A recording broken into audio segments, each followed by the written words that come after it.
Hello my dear students, हम पढ़ रहे थे पार्टनरशिप ऑर्गेनाइजेशन। हम पार्टनरशिप ऑर्गेनाइजेशन में डिस्कस कर चुके हैं what do you mean by partnership and the features of partnership. एक बार हम मीनिंग को दोबारा रिपीट कर लेते हैं। What do you mean by partnership? Partnership is the relationship between two और more than two person for carrying some legal business for sharing profit and losses. Partnership पे act कौन सा लगता है? 1932। और पार्टनरशिप के लिए कंपलसरी क्या है? एग्रीमेंट का होना कंपलसरी है। पार्टनरशिप किस पे डिपेंड करती है? म्यूचुअल फेथ पे डिपेंड करती है। इसके मिनिमम पर्सन 2 हैं और मैक्सिमम 50। और इस पे ये 50 का बैन किसने लगाया? कंपनी एक्ट 2013 ने लगाया है। आज हम पढ़ रहे हैं इवेल्यूएट द पार्टनरशिप, क्योंकि हर फॉर्म्स ऑफ ऑर्गेनाइजेशन की कुछ मेरिट्स होती है, कुछ डीमेरिट्स होती हैं। तो पार्टनरशिप की भी कुछ फायदे और कुछ नुकसान है। तो हम पढ़ते क्या मेरिट्स इसकी। First is easy formation.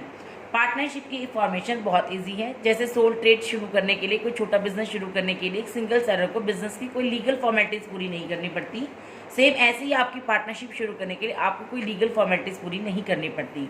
Partnership के लिए रजिस्ट्रेशन मस्ट नहीं है, लेकिन अगर आप करवाओ तो इसकी बहुत सारे बेनिफिट्स मिल जाते हैं। इसलिए इसमें कोई बहुत ज़्यादा लीगल फॉर्मेलिटी नहीं, आप बड़े ईजिली और बहुत टाइम से इसे स्टार्ट कर सकते हो। Second is balance decision. Sole trade के अंदर ये सिंगल सेलर था, वही अकेला डिसीजन लेता था, बिजनेस को मैनेज करता था। लेकिन पार्टनरशिप में ग्रुप ऑफ पीपल होते हैं जिसमें डिफरेंट डिफरेंट क्वालिटीज होती हैं। वो अपने हिसाब से डिसीजन लेते हैं, आपस में कंसल्ट करते हैं और जो बेस्ट ओपिनियन होता है उसी को अडॉप्ट किया जाता है। डेट्स वाइट बैलेंस डिसीजन होते हैं। मोर फाइनेंशियल रिसोर्सेज।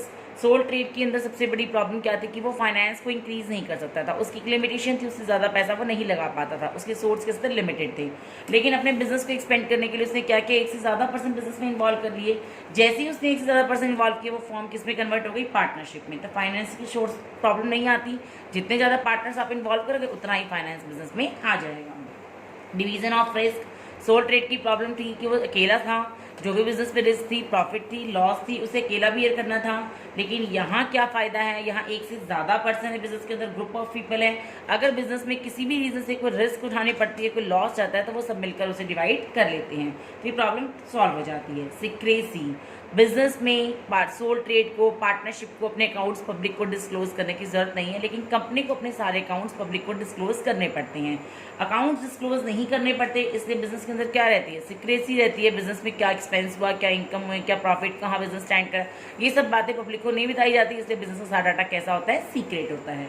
ये सारे थे आपके पार्टनरशिप के बेनिफिट्स। अब पार्टनरशिप के कुछ नुकसान भी हैं। क्या नुकसान है? First is unlimited liability. ये तो सबको पता है कि लायबिलिटी कैसी होती है? अनलिमिटेड होती है। क्यों?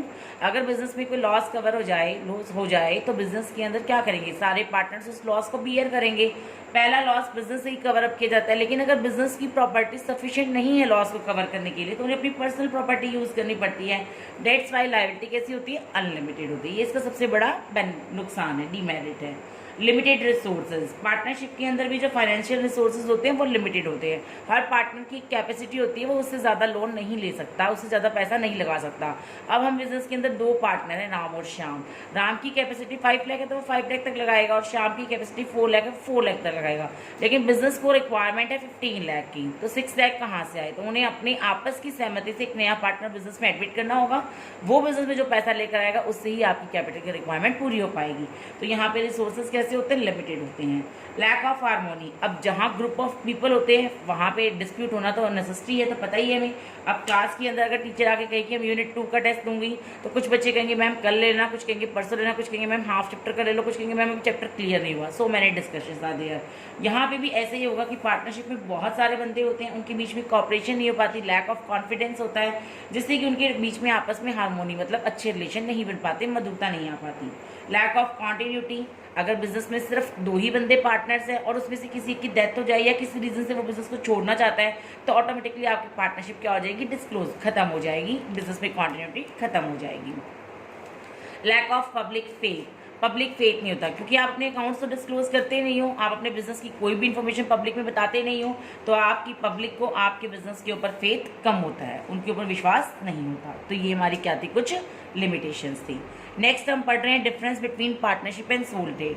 फर्स्ट, पार्टनरशिप में नंबर ऑफ पीपल कितने होते हैं? मिनिमम 2 और मैक्सिमम 50। एंड सोल ट्रेड के अंदर कौन होता है? इंडिविजुअल, सिर्फ सोल ट्रेडर होता है। एग्रीमेंट। पार्टनरशिप के अंदर एग्रीमेंट क्या होता है? कंपलसरी, क्योंकि एग्रीमेंट के बिना कोई पार्टनरशिप नहीं होता, वो रिटर्न या ऑरल आपके विश पे डिपेंड करता है, बट एग्रीमेंट कंपलसरी है। सोल ट्रेड में no rise, no agreement, single seller होता है, उसे एग्रीमेंट की कोई जरूरत नहीं है। एक्ट। पार्टनरशिप एक्ट कौन सा लगता है 1932 और उस पर कोई भी एक्ट नहीं लगता। रजिस्ट्रेशन, पार्टनरशिप का रजिस्ट्रेशन कंपलसरी नहीं है but it is useful for your business, business legal हो जाएगा। एंड सोल ट्रेड तो no need. Transfer of interest, sole trade के अंदर no need of approval, transfer करने की जरूरत नहीं है, अकेला ही बंदा है, सारा उसका अपना पैसा है। लेकिन अगर पार्टनरशिप में आप इंटरेस्ट ट्रांसफर करना चाहते हो तो विदाउट अदर पार्टनर्स अप्रूवल आप उसे ट्रांसफर नहीं कर सकते हो। क्लियर है? इसके बाद हम पढ़ रहे हैं यहाँ टाइप ऑफ पार्टनरशिप। पार्टनरशिप कितने टाइप्स की होती है? First is general and limited partnership.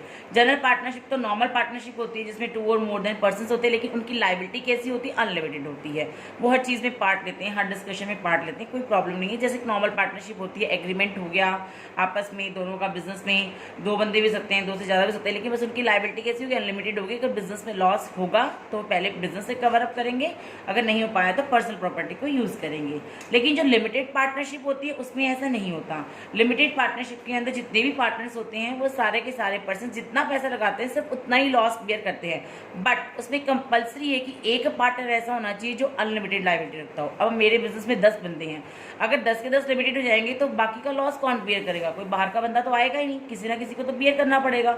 इसलिए जब लिमिटेड पार्टनरशिप बनती है तो उसमें 10 में से 9 पार्टनर्स लिमिटेड हो सकते हैं बट एक पार्टनर की लायबिलिटी कैसी रहती है? अनलिमिटेड रहती है।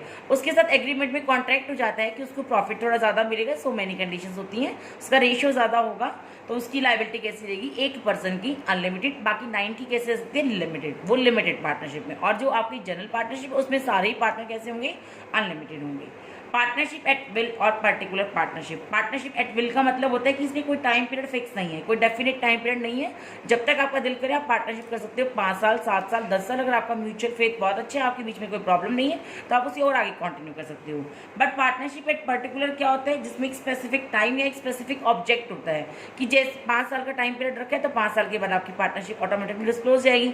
या आपने कोई ऑब्जेक्ट रखा है कि मेरी सेल जब तक 2 लाख नहीं हो जाती तब तक हमारी पार्टनरशिप है, जैसे ही सेल 2 लाख हो जाएगी आपका ऑब्जेक्ट अचीव हो जाएगा, आपकी पार्टनरशिप भी क्या हो जाएगी? डिस्क्लोज हो जाएगी। Legal and illegal partnership. Legalship partnership वो होती है जिसके अंदर आप सारे के सारे काम, सारे टर्म्स एंड कंडीशंस होती है वो एक्ट के थ्रू फॉलो करते हो। और इलीगल वो होती है जो एक्ट के थ्रू फॉलो नहीं की जाती। इलीगल के रीजन क्या होते हैं? जब आपकी एस्टेब्लिशमेंट इलीगल हो, आपने जो बनाई है पार्टनरशिप उसकी एस्टेब्लिशमेंट इलीगल हो। सेकेंड, अगर आपकी पार्टनरशिप पब्लिक पॉलिसी के अगेंस्ट हो, पब्लिक वेलफेयर के अगेंस्ट हो।